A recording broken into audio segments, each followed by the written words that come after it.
So who was talking and chattering and tweeting about the Super Bowl the most on social media?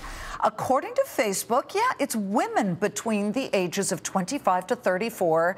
They were the most active on the social media sites, not exactly who you might have thought. Another fun fact, New Hampshire was the state with the highest level of Super Bowl conversation on Facebook. Yes, New Hampshire. Okay, that's weird. Joining me now to hear who comes out of the Super Bowl as social media winners and losers is Lance Ulanoff. He's Mashable editor-at-large, and Peter Caswell, NetBase CEO. Okay, right off the bat, Peter, I want to ask, who stole the show? Let's just go first to Facebook versus Twitter, because the numbers are pretty distinct. So, good afternoon, Liz. We actually look at winners, losers, and surprises. And we look at all the social media channels together to analyze them overall. And it was really interesting. We look at the ads, partly because the ads really lead everybody and show that what's going on in the marketplace and how social is reacting to that. And we had 3 winners. We think about it as our love list. And the love list is Pitch Perfect, the Honda ad, and the Skittles ad. And the thing about each one of those was they were all really interesting and they had something new and unexpected. So, for example, Clay Matthews appeared in the Pitch Perfect ad. So that was really interesting. At the other end, losers of the love list were Sprint, Microsoft, and 50 Shades of Grey. And as we looked at those, we just saw that there was nothing new and it didn't pick up in social. And why is that important? Well, there's 13 million mentions in the last 24 hours around the Super Bowl in social in the last 24 hours. Wow. And to just put that in context, that's 2 times the volume of discussion that went on around the Apple iPhone 6 launch. So it's really important. All right. Well, there is another issue, though. Hold on. Just let me get Lance into the conversation here. Lance, wow. Peter's all ready to go. So are you.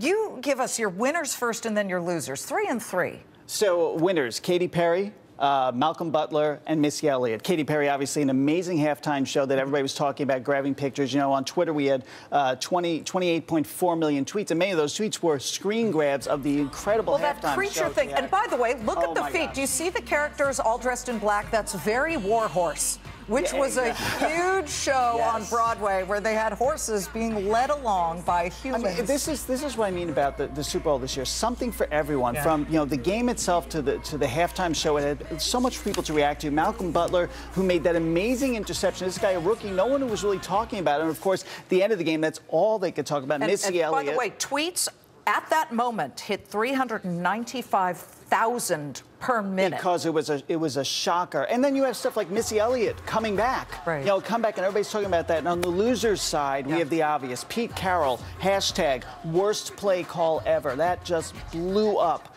We have Russell Wilson, the Seahawks QB, again, a loser, just slammed on Twitter. Nationwide, do you remember the Nationwide ad? Yeah, of course. Bummed everybody out on Twitter, really upset people. And, you know, people just couldn't believe that they punked them with this child who ended up being dead and at the end of the kids got upset when they saw it. I get it. Listen, I cover Nationwide, and I know what they were trying to do. You know, you don't, if it saves one kid, then it did its job.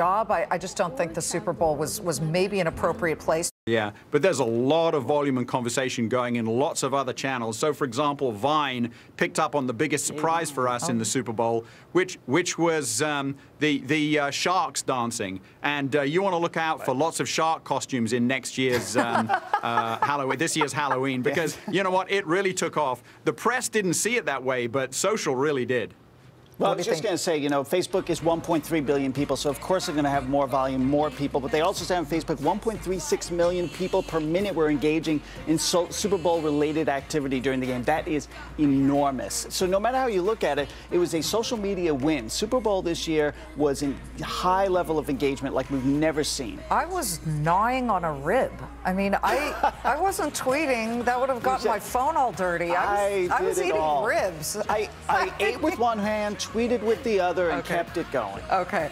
Listen, as we thank you guys quickly, Lance, you know, over at Mashable, who do you think, as far as Facebook or Twitter, makes the biggest changes in the wake of this Super Bowl? the biggest changes? Gosh, I don't know. I think Twitter is in the midst of changing right now as it kind of has to. Yeah, it's changing, it's growing, it's becoming more real-time. Group DMs, everybody knows what that is if you're on Twitter. So there's lots of new stuff coming. And finally, Peter, did you notice one of the sharks that we just showed dancing was a little off? I think it was the one to the right of Katy Perry. That's a big story in New York. He didn't have the dance moves right. Poor little shark. There you go. Didn't have the dance moves right. Poor shark. So we'll have to look out for those in Halloween this year. Yeah. I think that's a very prescient call. Thanks to both of you, Peter Caswell of NetBase. He's the CEO, and Lance Ulanoff, Mashable editor at large.